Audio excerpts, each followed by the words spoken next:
Buenos días. No sé si suena. Parece que sí. Primero, agradecer la invitación que me ha cursado la Universidad de Magallanes. Y en segundo término, pedir disculpas por la voz en algún momento puede fallar por el cambio climático fundamentalmente. El cambio global climático, ya que estamos en esta suerte de apologética. Hablar de Magallanes, bueno, yo tengo presentado un trabajo, naturalmente no lo voy a leer, sería muy largo y muchas de las cosas se repetirían. Pero sí hablar de Magallanes vale la pena siempre hablar de Magallanes. En primer lugar porque Magallanes es consecuencia de un algo. Magallanes no surge solo, no es un sujeto extraño. Lo primero que cabría señalar es la necesidad que tienen, especialmente los navegantes, de pensar o elaborar en su cabeza un globo terráqueo donde existiera otro mar. Y esta existencia de mar, existencia de océano, queda plasmada en 1513 cuando el navegante Núñez de Balboa, en una excursión al Darién, descubre el Mar del Sur. Desde ese momento, en Europa, especialmente en España y naturalmente en otros países que rivalizaban en aquel momento con España, se dan a la tarea de encontrar un paso que una ambos océanos. Ese trabajo no es fácil. Nadie conoce las tierras que hay hacia el sur. Nadie sabe de aquello. Bueno, y hay intentos que se van haciendo y se van forjando. El Río de la Plata se descubre justamente a partir de la excursión que hace un navegante buscando el estrecho. Bueno, lamentablemente confundió el Río de la Plata, la entrada al Río de la Plata, con el estrecho Magallanes y también lamentablemente su afán descubridor encontró la muerte a mano de los charrúas. 7 años después, Hernando de Magallanes inicia el proceso de descubrimiento, de tomar constancia o de conocer. Y voy a decir algo que hoy día está muy de moda. La verdad es que no es un descubrimiento. Él avista para Europa, avista para Occidente, avista para el mundo civilizado el paso entre el Atlántico y lo que se va a denominar Pacífico. Bueno, claro, descubrimiento ya antes lo habían descubierto los habitantes que habían en Magallanes. De modo que, si quisiéramos hablar en este lenguaje, obviamente él avista y recorre para el mundo occidental por primera vez el estrecho de Magallanes.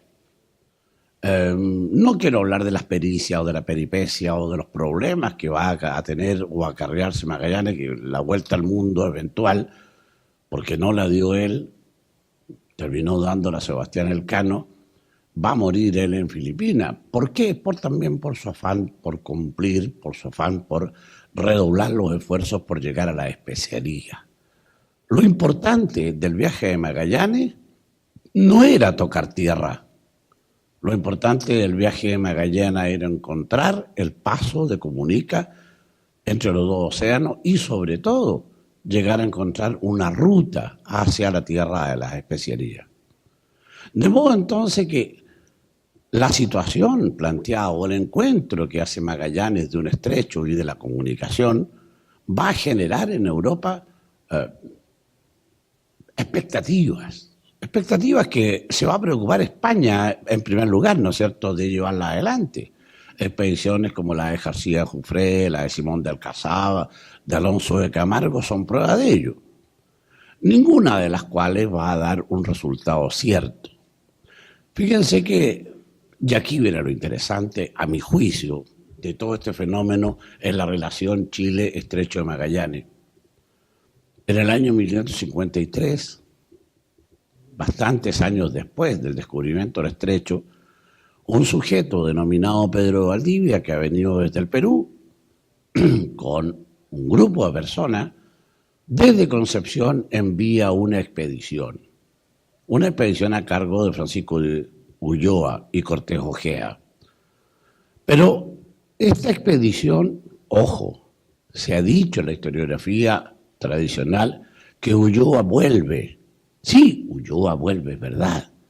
Pero una de las naves de Ulloa que se perdió y se desunió de Ulloa es la nave que piloteaba Hernando Gallego.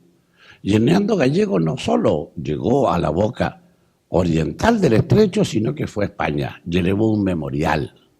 De modo que esto refuerza mucho más todavía la importancia de encontrar nueva documentación. Miren, Ulloa nunca supo que Gallego había llegado al otro lado del estrecho. La historiografía tradicional no lo consigna, de modo que no es Ladrillero el primero que entra por la boca occidental y llega ya al Atlántico, no. Se llama Hernando Gallego. Y ahí está su pequeña información, su crónica en el archivo de India. Esto es interesantísimo, porque nos sitúa en una búsqueda nueva. Otra vez volvemos al problema de que hay que la historiografía ponerla al día. La historiografía, si uno se queda con Barros Arana, evidentemente va a seguir repitiendo. La historia es un cambio continuo, ya lo han demostrado tantos otros que han pasado por aquí seguramente. Ladrillero es importante, pero antes que Ladrillero, Hernando Gallego. Pero otra vez volvemos a que desde Chile se hace la excursión. Porque claro, es García Hurtado de Mendoza, que en el año 57, 58, posibilita que Juan Ladrillero haga su expedición al estrecho y con éxito. Naturalmente, con éxito. Y otra vez, ¿no es cierto? Otra vez desde Chile, con éxito. Después del viaje y de la información que Ladrillero manda a España, baja la intensidad de la exploración y aparece o se renueva los deseos, los constantes deseos que tienen otros de tomar posesión o de conocer o de llegar a las Américas o de cautivar el comercio que está haciendo España con estas regiones. Así ocurre el paso de Francis Drake. Drake efectivamente cruza, pero Drake no nos es importante por eso. Drake nos es mucho más importante por su toque que hace en las playas casi descubiertas de Chile. Las playas pobres, pequeñas, a veces miserables, un caserío como el de Valparaíso, que ve la presencia de Drake y ve cómo Drake entra a su iglesia y toma vino en su cáliz. En La Serena se orinó, pero en fin, en Valparaíso toma vino al menos. Entonces, ya desde ese momento empieza a plasmarse la idea, en la imagen del chileno, la perversión del corsario, la maldad, comillas, del inglés. Es un, ojo, el inglés no es un cristiano, o sea, no es católico, es un hereje. Entonces la presencia de esos barcos piratas son vistas como la amenaza, no solo económica para España, no solo política, cuando si tomaran poder o posesión de la tierra, sino que además es una amenaza espiritual, porque son de otra idea religiosa, no son católicos, ellos son una derivación, ¿no es cierto?, del luteranismo, son anglicanos. Y esto es, a lo mejor no puede entenderse tan fácilmente hoy día, pero por lo menos aquí en América, pero si miramos el mundo, las luchas religiosas siempre han estado presentes. Y esto no es más que una lucha religiosa, es la idea de que el otro es malo, la idea de que el contrario no debe estar. Y no debe estar porque no hay capacidades de diálogo, no hay capacidades de entendimiento. Y esto va a continuar siendo así. Después de Drake, claro, a Drake lo manda a perseguir el virrey Francisco de Toledo, virrey del Perú, lo manda a perseguir por nuestro amigo Pedro Sarmiento de Gamboa. Lo persigue, va primero a Panamá. Y luego, al no encontrarlo en Panamá o en la dirección a Panamá, vuelve al estrecho. Y cruza el estrecho y se va a España. Sin encontrar a Drake, por supuesto. Ya perdió interés para él Drake. Ya no lo alcanzó. Llega a España y al rey le dice, rey, esto hay que colonizarlo. Y le presenta un informe. Y el rey cree en él. Cree en él al punto de ordenarlo caballero de la Orden de Santiago y darle una importante escuadra para venir al poblamiento del estrecho, de que ya se ha hablado. Nombre Jesús o Rey Don Felipe, ¿no? Dos poblaciones. Interesante. Pasa posteriormente Tomás Cavendish y descubre a unos sujetos sobrevivientes de Rey Don Felipe. La pregunta es, ¿sobrevivientes de qué? Del hambre que tenía, pero si había marisco, había pescado. Los pueblos sobreviven con esas cosas. Lo que no se suele decir es que hay rebeliones, hay peleas entre ellos, hay disputas, hay muertos. Me acaba de decir nuestro amigo Mateo que las excavaciones arqueológicas demuestran que los hombres murieron a balazo. Allí Cavendish captura a Tomé Hernández. Claro, uno de los sobrevivientes de Rey Don Felipe. Pero quedan 15. Y el gracioso inglés, el maravilloso inglés, no sube a los 15, los deja morir de hambre. ¿Cómo no? Otra vez la imagen, ¿no? Del rival, del enemigo, del malo. ¿Por qué?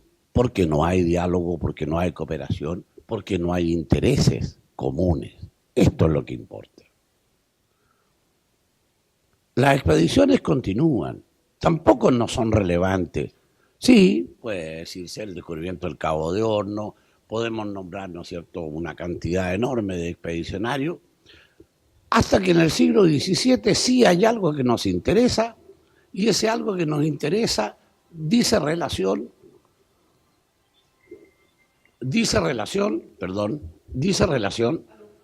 con el almirante Brown y Elia Arneker, que son holandeses, que vienen comisionados por su gobierno directamente a tomar posesión, ojo, a ver el oro de Valdivia. Esa es la misión fundamental. ¿Dónde está el oro de Valdivia? Ellos ya están informados que las tierras están despobladas. ¿Por qué el oro de Valdivia? Porque el oro de Valdivia era de una ley extraordinaria, donde 20,5 quilates. Era una ley extraordinaria. Probablemente se decía era el mejor oro del mundo. No lo sé, se decía. Pero el interés holandés está puesto en el oro de Valdivia. Bueno, muere el almirante que viene a cargo de la escuadra en Chiloé y su seguidor baja en Valdivia, se estaciona allí, busca el oro, no lo encuentra, por supuesto, entra en contacto con los indios de Marinica, no llega a acuerdo y al poco instante tiene que retirarse. Pero tampoco me interesa el retiro y estas cosas, lo que me interesa es la respuesta del virrey del Perú. El virrey del Perú, visto que los holandeses con enorme facilidad han llegado a Chiloé y han llegado a Valdivia, que podrían eventualmente penetrar tierra chilena y alcanzar el Perú, ¿qué es lo que hace? Envía a su hijo, Antonio Sebastián de Toledo, a refundar Valdivia, con barcos llenos de sujetos que vienen a poblar, y crea una estructura militar en Valdivia. Entonces, gracias al pirata holandés, Valdivia es reconstruido en 1645. Esto también para Chile es relevante. Naturalmente que las cosas después van a correr. Bueno, pero fíjense que esto significa que los reyes, después de Valdivia, van a empezar a fortificar las playas para evitar que los piratas lleguen a cubrir todo el espacio del Pacífico. Y Chile, Valdivia en concreto, se convierte en un antemural. O sea, lo primero que hay que destruir si uno quiere poblar Perú. La plata, el oro, lo recogen de las cajas reales del Perú. Hay que evitar que ello se pierda. Y, naturalmente, recuerden que el Ejército de Chile fue fundado en 1603. Y este es un nuevo ejército, una nueva rama del Ejército de Chile que está acantonada en Valdivia a partir de 1645. Estas son las cosas que a mi juicio son merecedoras de un análisis cuando hablo de una relación Chile-Estrecho de Magallanes. En el siglo XVIII aparecen nuevas coberturas, nuevos intereses. Y los intereses fundamentales del siglo XVIII, a mi juicio, dicen relación con las expediciones científicas. Desde la expedición de José Quiroga saliendo de Buenos Aires, un jesuita, lleno de jesuitas exploradores, y eso es interesantísimo también, hasta, ¿no es cierto?, pasar por las expediciones de Alonso de Córdoba, o Antonio de Córdoba, y luego la llegada de Lord Byron, o John Byron, Bougainville, que están buscando hacer más ciencia. Esto también es apasionante. Hay colecciones, tratados, libros maravillosos que hablan de todo la fauna, la flora, los elementos que sirven a la ciencia, al conocimiento y a la civilización de todo el cono sur de América. Y en el siglo XIX, en medio de las convulsionadas problemas de la guerra, bueno, también se asiste, a poco después de la guerra, a la presencia de expedicionarios, interesantísimo. Fitzroy, por supuesto, ya se ha mencionado aquí.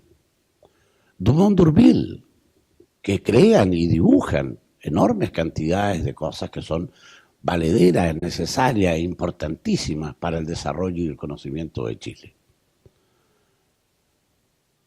Bernardo Higgins, por citar a un exdirector supremo, en su lecho de muerte, en 1840, grita, Magallanes, Magallanes, probablemente para llamar la atención de las autoridades en torno a que se hiciesen presente en el fin del mundo. Un año después, el presidente de la República, Manuel Bulnes, también ustedes lo conocen sobradamente, encarga a Juan Guillermos que venga con un destacamento, con una expedición marino-militar a tomar posesión del estrecho. En buena hora. La toma de posesión que hace Juan Guillermos tiene de inmediato una respuesta de la República Argentina diciendo que al menos a ellos les corresponde un pedazo de tierra. Pero lo que es peor que un día después o 2 días después de la toma de posesión aparece un barco francés.